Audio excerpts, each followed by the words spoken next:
Analyzing the balance sheet. Mimi's Boutique has current liabilities of $130,600, total cash of $100,720, notes and accounts receivable of $87,050, and an inventory of $57,000. Find the current ratio, round to the nearest hundredth. The current ratio is found by taking the current assets and dividing by the current liabilities. To solve this problem, we first want to find the current assets. That is the value that goes in the numerator, or the number that we're dividing.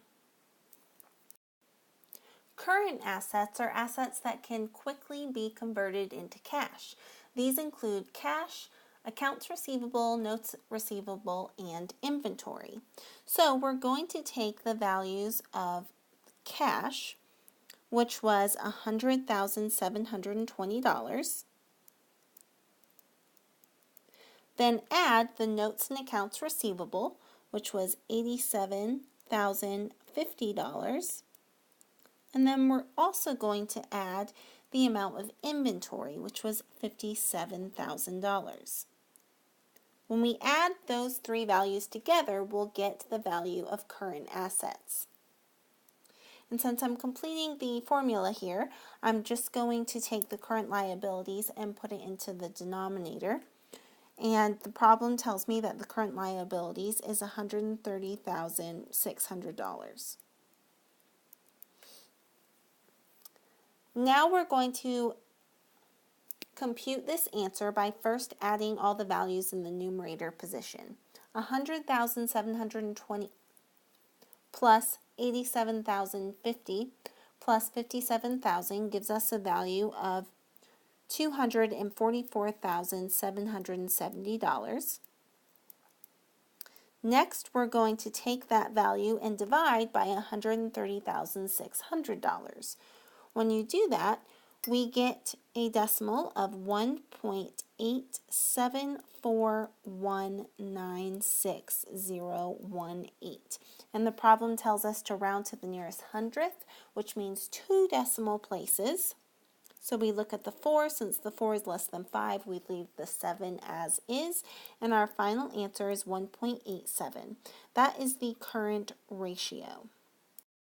The Cookie Hut has current liabilities of $104,450, total cash of $32,800, notes and accounts receivable of $44,750, and inventory valued at $35,900. Find the acid test ratio, round to the nearest hundredth. The acid test ratio is found by taking the liquid assets and dividing by the current liabilities. Liquid assets include all current assets except inventory. So we're going to find the liquid assets by just taking the total cash, which is $32,800, and adding it to the notes and accounts receivable, which is $44,750. Notice we will not include the value of the inventory because inventory is not included in the liquid assets. So we'll just add those two values together, and then we're going to divide by the current liabilities, which is $104,450. $32,800 plus $44,750 gives us a value of $77,550. When we divide, we get a decimal of 0.7424605074. And we want to round to 2 decimal places. So we'll look at the 2. The 2 is less than 5, so we'll just leave the 4 as is. And our acid test ratio is 0.74. Owner's equity at Bart's Honey Biz was $38,400 at the beginning of the year and $51,480 at the end of the year. Find the average owner's equity. The average owner's equity is found by taking the owner's equity at the beginning of the year, adding it to the owner's equity at the end of the year, and then dividing by 2. So first we'll take the owner's equity at the beginning of the year, which was $38,400. We're going to add $51,480, and that value is the owner's equity at the end of the year. Once we add those two values together, we'll divide by 2. So those two values added together gives us $89,880. When we divide by 2, we get an average owner's equity of $44,940. A company had owner's equity of $3,300,000 at the beginning of the year and $3,800,780 at the end of the year. Net income after taxes for the year was $715,500. Find the ratio of net income after taxes to average owner's equity. Round to the nearest tenth of a percent.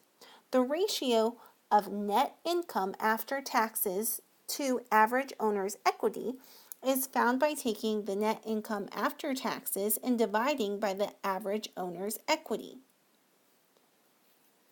To use this formula, we first want to find the average owner's equity. To do that, we're just going to take the owner's equity at the beginning of the year, which was $3,300,000. Then we'll add it to the owner's equity at the end of the year, which was $3,800,780, and then divide by 2. When we add those two values together, we get $7,100,780. And when we divide by 2, we get an average owner's equity of $3,550,390. So we're going to take this value and plug it into the denominator to find the ratio of net income after taxes to average owner's equity. The problem tells us that net income after taxes is $715,500. So we'll plug that into our numerator. Then the average owner's equity was found to be $3,550,390. We're going to take those two values and divide. When we do that, we get a decimal of 0.2015271,562. And the problem tells us that we want to round to the nearest tenth of a percent.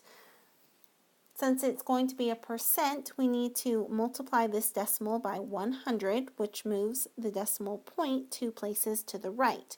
So we have 20.15271,562. And then we want to round to the nearest tenth, which is 1 decimal place. We look at the 5. Since 5 is a 5 or greater, we're going to round the 1 up to a 2. So our answer is 20.2%.